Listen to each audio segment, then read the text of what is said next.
Papa est là, mon chéri, c'est à lire. Petit Jean va dans la lune. C'est ainsi que Petit Jean la voit dans le ciel, la nuit, quand il sort de sa maison. Petit Jean aime beaucoup la lune, il voudrait bien aller la voir.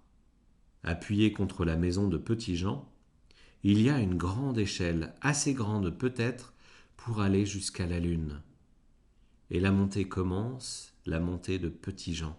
La lune est loin dans le ciel, il a hâte de l'atteindre et grimpe aussi vite qu'il peut. Il dépasse la cime des arbres, il se retrouve bientôt au milieu du ciel. Petit Jean est très haut déjà. Il regarde par-dessus l'échelle, les maisons, les rues, les champs sont devenus tout petits. La terre est maintenant dans l'ombre lointaine, toutes les lumières pointent dans la nuit. Arrivé enfin au sommet de l'échelle, il lève les yeux juste au-dessus de lui tout proche. S'étend immense et merveilleux, le jaune de la lune.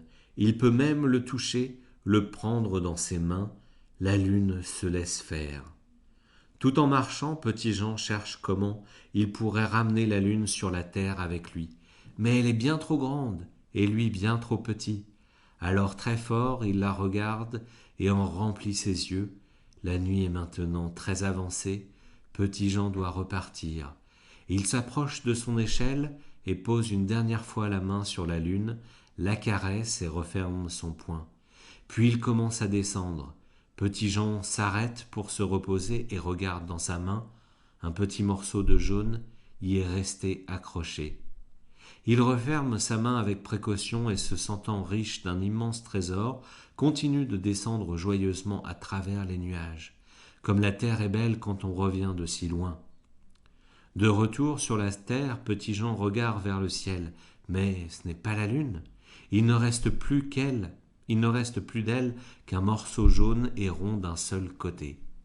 Petit Jean aurait-il abîmé la lune en lui prenant un peu de jaune ?